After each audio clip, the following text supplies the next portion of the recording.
Ngayong araw nga pala mga kaprobinsyano, ito at meron nga sa ating magpapaluto ngayon ng pangpulutan. Bali 3 pirasong itik nga pala yung kanyang pinapaluto. Kaya ito tumuli na tayo kaagad dito sa ating mga naka-stack. Ito nga pala mga kaprobinsyano, yung mga maiidad ko ng itik. Kung baga sa manok nga mga kalna. Tamang-tama nga mga kaprobinsyano at itik yung kursunada ng nagpapaluto. Na kung saan na-miss nga raw yung lasa nito. Dahil yung ating customer nga ngayon mga kaprobinsyano isang balikbayan. Ilang taon nga rin siyang nagtrabaho sa Taiwan. Kaya nung mauwi nga siya sa Pilipinas, ganyan nga tayong kinontak para magpaluto ng kalderetang itik at tiim. Sa mga nagtatanong nga po pala ng pagkakaiba ng bibi sa itik, unang-una nga po makikita ito sa kanilang katawan. Mas malapad po kasi ang katawan ng bibi kaysa sa katawan ng itik. At kung mapapansin nyo nga talagang medyo slim. Kaya mas mura nga lang ang halaga nito kumpara sa bibi. Pero sa lasa naman po ng karne hindi naman sila nagkakalayo. At nung machap-chap na nga natin, diretso ko na rin hinugasan. Nang sa ganun nga mapatiktik pa natin dito sa ating strainer. Hindi na nga natin masyadong i-detalya yung pagluluto natin itong kaldereta. Baka sabihin na naman ng iba na paulit-ulit na lang. Pero sa iba naman po na gustong matutunan yung pagluluto natin ng kaldereta, stay put lang po kayo dyan at bibigyan ko po kayo ng idea. Alam nyo naman mga kaprobinsyano, kapag tayo nagluluto nito, na-adobo muna natin ito sa umpisa. Sa pressure cooker ko na nga isinalang nang sa ganun, diretso na nating mapalambutan. Nasabi ko naman sa inyo kanina na yung itik nating kinatay mga kalna. Kaya talagang kailangan nating mapalambutan ng maganda. Nang sa ganun nga, ganahan yung mga nag-order. At habang nagpapalambot nga tayo sa kabilang kalan, ito't mag-uumpisa naman tayong magprito ng ating ititiim. Isa nga ito sa ginagawa kong paraan para hindi maging malansa yung lasa ng itik. Bukod doon may binibigay pa ito na extra flavor. Bali medyo pinag-golden brown ko nga lang din mga kaprobinsyano. Pagkatapos diretso ko nang nilagay sa isa nating pressure cooker. At sabay tinimplahan na nga rin ng mga ricados, bawang sibuyas, pineapple juice, 2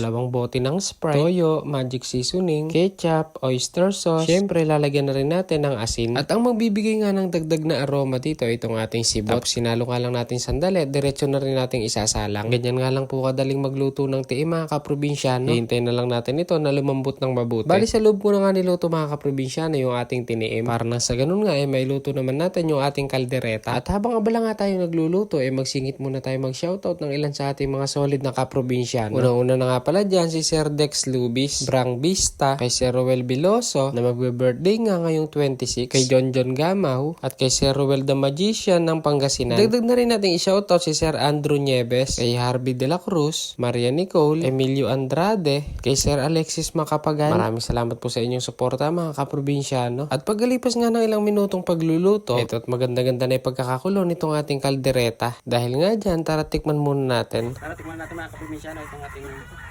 itong paluto sa atin na kalderetang itik. Lalapot na isara mga kaprobinsyano.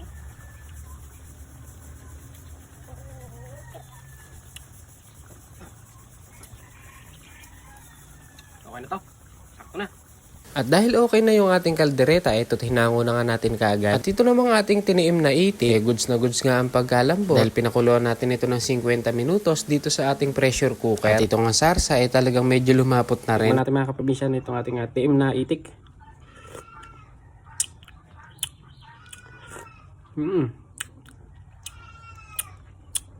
Agaw, tamis konting alat, asim, laban-laban na mga kaprobinsyano.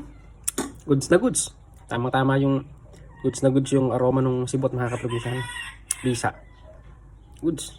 At pagkatapos nga nating makapagluto mga kaprobinsyano, eto at nilagay ko na sa mga lalagyan. At syempre, diretso na rin nating i-deliver yan. Bali yung nagpaluto nga sa atin mga kaprobinsyano, taga dito lang din sa amin. At doon lang naman sa kabilang purok. Pagdating ko nga dito sa kanila, eto sinalubong na nila kaagad tayo. Ayun no, shoutout nga pala sa magtotropang ito.